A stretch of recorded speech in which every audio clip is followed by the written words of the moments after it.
What's up, adventurers, and welcome to another Motocamp adventure video. Welcome to a Ride and Wander night ride. If you don't know Ride and Wander, you should check the link below and in the description box as well. You can click that link on the screen. Ride and Wander is a blog that's really cool, founded by Nick, who is on the screen right now. This blog is all about adventure motorcycling. From the motorcycles he's owned to the motorcycles he's tested, and also a lot of aviation stuff mixed in, which is really cool and up my alley. About a month or two before this ride, he posted on Instagram, which is where you should mainly follow him, that he was going to have a night ride on Tuesdays. What's interesting is that I followed him even before I headed to California and had been watching his Instagram posts and had been drooling over his R1200 GS and all of his sparkles on it. As soon as I saw the first post, I knew I was going to go. Ever since then, I've tried to make every ride I could. And so far, the rides have been excellent. I've met some really cool people. There's always a bunch of new people, new riders that show up every single time, and they seem to find his rides through Instagram. Right now, all of the rides have started from Twin Peaks in San Francisco. But if you're looking to do a ride, I suggest you just follow his Instagram page and wait for the next ride to show up. So with all that said, let's focus a little more on this ride. Since we didn't have our usual leader, I was promoted to be the sweeper, the guy who sits in the back and makes sure that everyone is good and just basically hold up the back of the line to make sure that no one breaks down and is left behind. And as you can see, we're heading over the Golden Gate Bridge to the Marin Headlands, where there's the Nike missile silo area and all that stuff, and there's some really good riding around that area. You just have to be careful because there's also a lot of tourists and slow driving tourists. So this road is called Konzelman Road. It turns into a one-way road, which is perfect for motorcyclists, especially a group of motorcyclists, because you don't have to worry about oncoming traffic. Having done this ride before, I had no problems going in the back of the group. It just meant that I could stay well in control of my bike and enjoy the beats.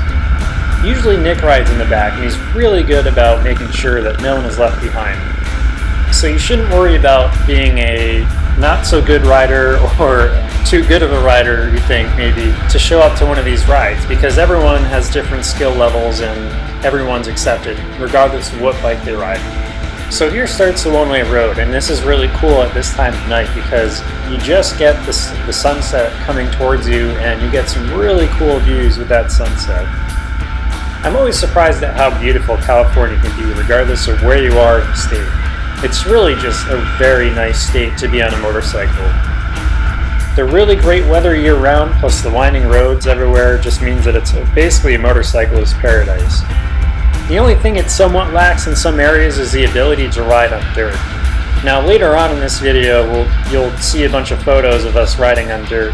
Unfortunately, I didn't get to record them with my GoPro because I was doing the inverse of what I needed to record. It's leaning into the cafe racer world. But anyways, so to keep up with Ducati,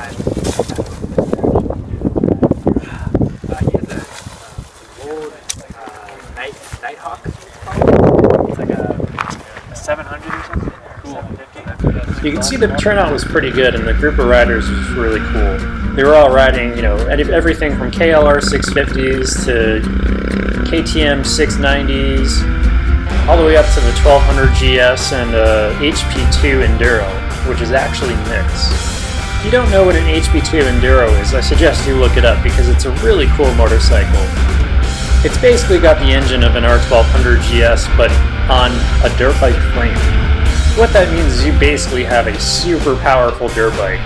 Anyway, we hit this really small dirt loop in the Marin Headlands, which is about the only area you can go off-road that's even anywhere close to San Francisco. There's a shot of me on my 650. These are all shots by Nick. There's a cool shot of one of the guys on their KLR. Group of riders coming back up. Nick takes some quality photos, and you'll really see that in his blog posts. He puts a lot of effort into his photography.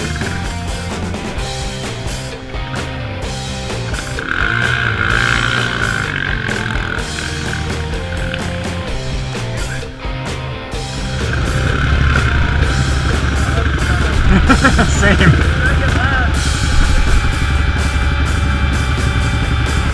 Is your chin strap loose?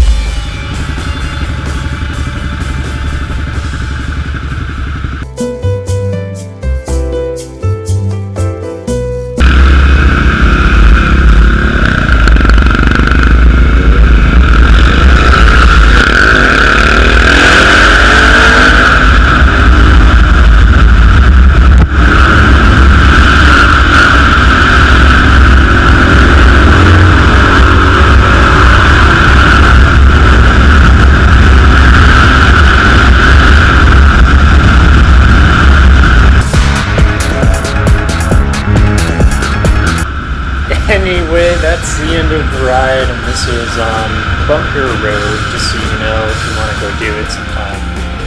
Head up to the Marin Headlands and do that ride, because it's a lot of fun. You can do it in like 2 hours. Thank you, Nick, at Ride and Wander for hosting these rides, and keep doing so, because they're awesome. Take care, everyone. Motocamp Adventure out.